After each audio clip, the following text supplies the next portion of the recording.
It's great to see Pool School back on YouTube airwaves. He's been away for quite some time, but he's back with a video that asks, should I buy a brake cue? Now I've got one right here, and I'm going to answer in this video.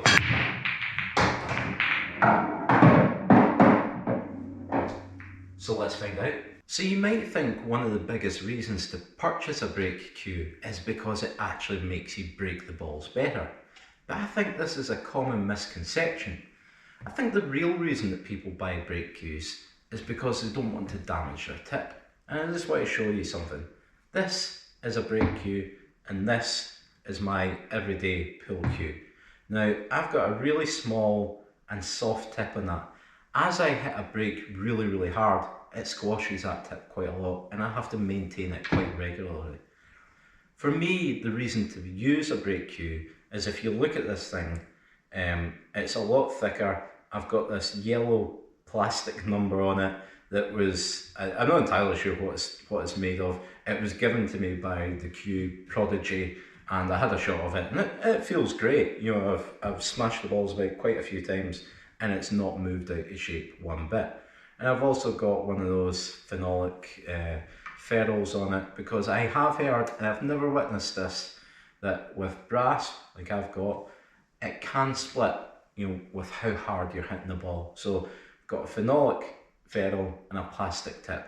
So I can break with this as much as I want and I'm never really going to have to do any kind of maintenance on that cue. Now the other reason that you might use a brake cue is to help with accuracy. My cue is 7.5mm thick.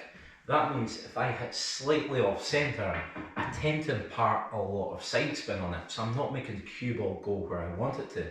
This, brake cues tend to be a lot thicker, and I think this is 11 or 12 mils, so I've got a much bigger margin of error when I'm striking that cue ball, which you can argue that the brake is the most important shot in pool, so it's possibly the shot that you need to be most accurate with.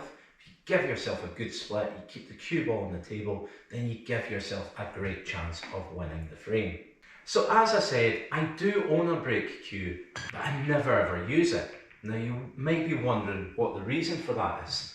Well, mostly it is because I break from over there. I'm a cut ball breaker.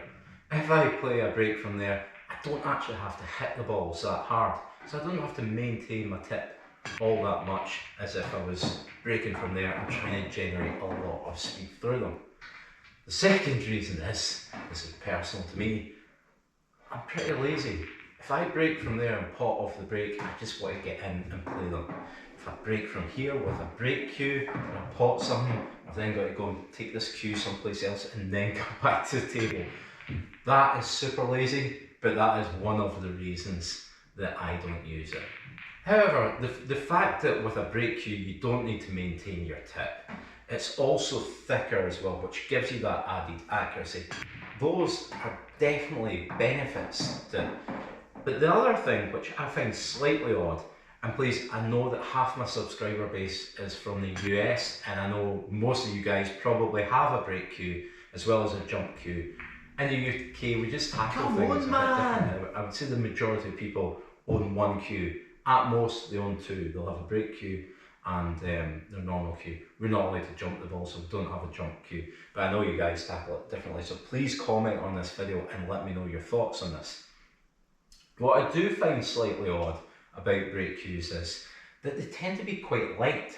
You know, my pool cue is 20 ounces. That's a heavy cue. This one, I don't know what it is, but it hardly weighs anything at all, and that seems to be how brake cues are made. You know, you want something that's got no weight to it.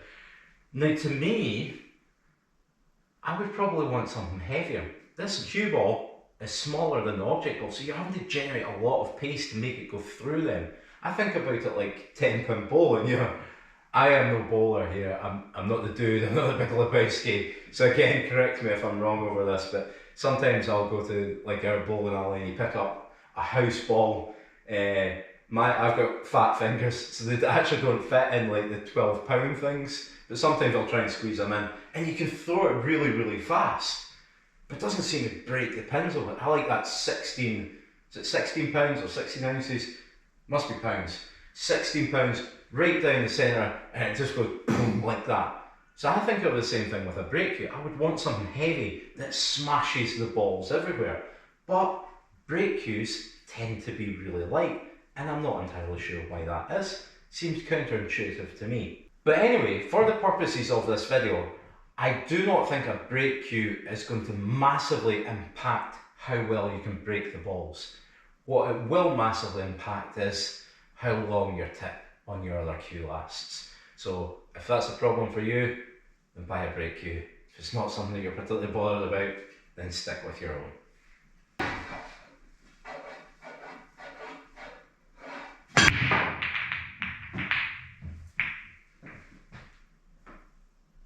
I'm tired of this. Let's try a cut break with my own cue.